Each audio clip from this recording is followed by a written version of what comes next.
The world becomes a different place when the sun goes down. Familiar streets twist into dark, unknown paths. Every shadow seems to hold a secret. For most of us, night is a time for rest. We lock our doors and feel safe in our homes. But for police officers, the night is just the beginning of their shift. They are the guardians of the dark. They drive through the sleeping towns, silent country roads. They answer calls that pull them into the deepest, most unsettling corners of human experience. They expect to face danger. They expect to see the worst of what people can do to each other. But sometimes, they encounter something else entirely. Tonight, we will explore 3 such stories. Our first story takes us to a rural county in the American Midwest. The night was cold and quiet. A lone patrol car moved slowly along a deserted country road. The radio had been silent for hours. The only sound was the crunch of gravel under his tires. Fields stretched into the blackness on either side. You could feel completely alone in the world. Suddenly, the radio crackled to life. A call from dispatch. A possible break-in at an old, abandoned farmhouse. The house was well known, empty for decades. Teenagers sometimes dared each other to go inside. Deputy Miller acknowledged the call. He turned his car onto a long, unpaved driveway. The farmhouse loomed at the end, a dark shape against the starry sky. He walked the perimeter. His boots sank into the soft, damp ground. He saw no footprints other than his own, no light. Neighbor must have been mistaken. He was about to radio back when he saw it. For a second, a flicker of light appeared in an upstairs window.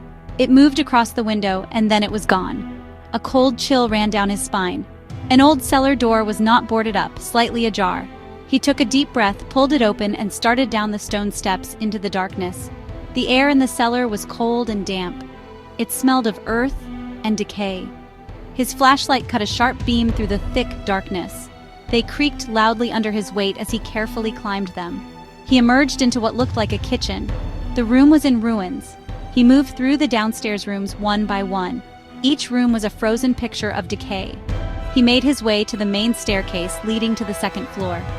In the center of the room, an old wooden rocking chair was moving back and forth on its own, and sitting on the floor next to the chair was an old lit lantern, casting a warm, flickering glow across the room. Deputy Miller stood there, frozen in disbelief. He just knew he had to get out of that house. A faint, unmistakable child's giggle. He got in and locked the doors. His hands were shaking. He looked back at the farmhouse, dark and silent. Deputy Miller never spoke officially about it. The story, however, spread among officers. The farmhouse became a place to be avoided after dark. The image of the rocking chair moving on its own, the sound of the child's giggle in the empty hall, those images were burned into his memory. He had faced a silent witness, a ghostly occupant lingering in that abandoned home. Some doors are better left unopened.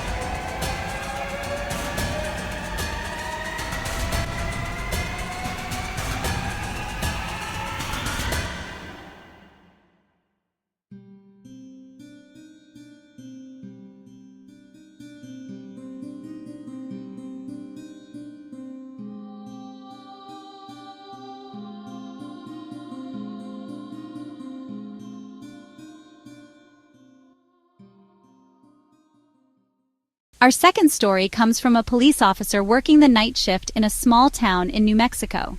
The town was surrounded by vast, empty desert, and at night the landscape was just a sea of blackness under a sky filled with stars. Officer Reyes often drove for hours without seeing another car. His main companion was the police radio. He was patrolling a stretch of highway that ran through a remote canyon. The canyon walls created a natural echo chamber. Suddenly, his radio crackled. It was a faint, distorted signal full of static. A woman, and she sounded terrified. "Help me! He's coming back!" "Help me!" she said. "He's coming back!" She said she was on the old canyon road. Her car, it broke down. He turned off the main highway and onto a bumpy dirt road. His headlights cut a path through the darkness. She kept whispering encouragement, telling him he was getting closer. But every time he rounded a bend, the road ahead was empty. There was no car, no person. He rounded another sharp turn and his headlights fell upon something in the middle of the road.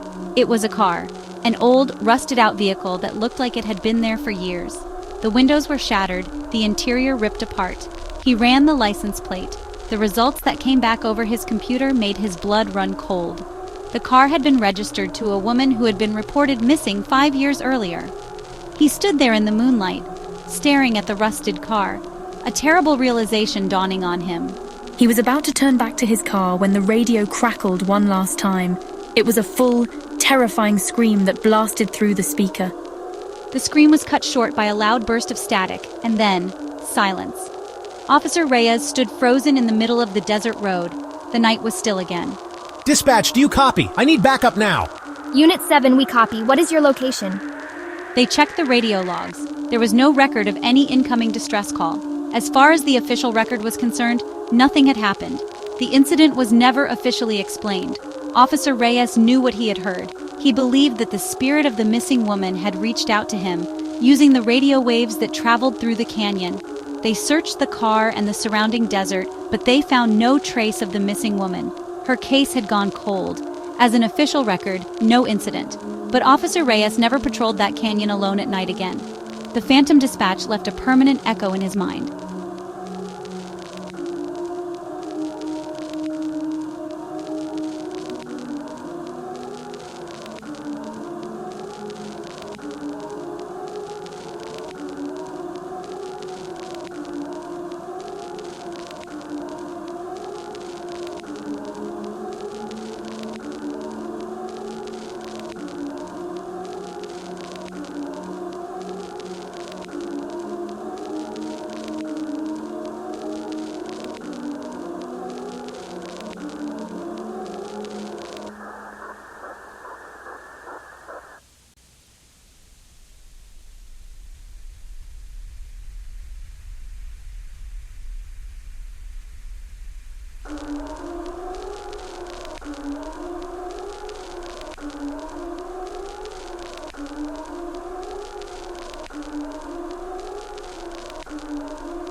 Our final story takes us to the dense forests of the Pacific Northwest.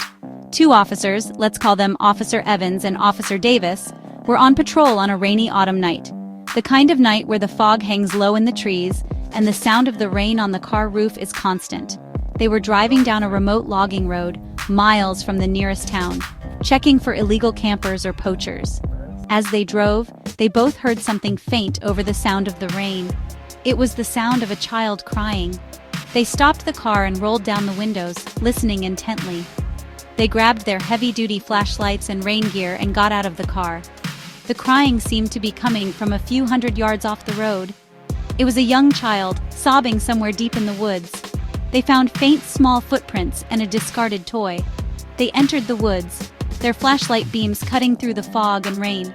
The crying seemed to move, always just a little further ahead of them, sometimes louder, then softer. They had been searching for almost an hour. They should have found the child by now. It was like they were being led on a chase through the dark woods. The crying never seemed to get any closer, yet never went away. This doesn't feel right. It's like it's playing with us, replied the other. What began as sobs turned into faint giggles, playful and then cruel. They ran, tripping over roots and rocks, and burst out of the tree line onto the logging road. They scrambled into the patrol car and locked the doors, soaked and shaken. The next day, they researched. The site was an old pioneer settlement from the 1800s. A small hidden cemetery lay deep in those woods. Local legend: a young child got lost and died of exposure. They had answered a century-old cry for help. They never returned at night. They were led on a ghostly chase by a roaming spirit. The sound of a child crying in the woods would forever haunt them.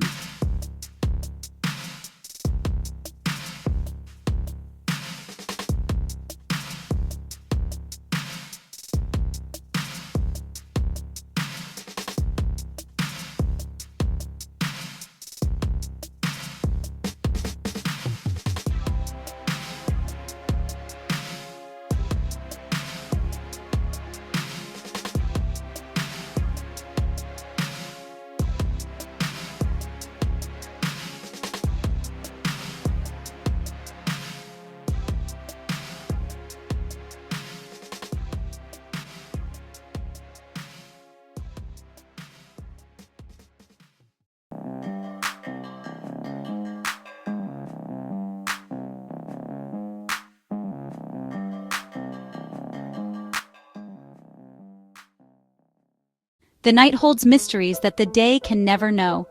Deputy Miller, the rocking chair. Officer Reyes, the voice on the radio. Officers Evans and Davis, the crying in the woods. These are not files in a cabinet.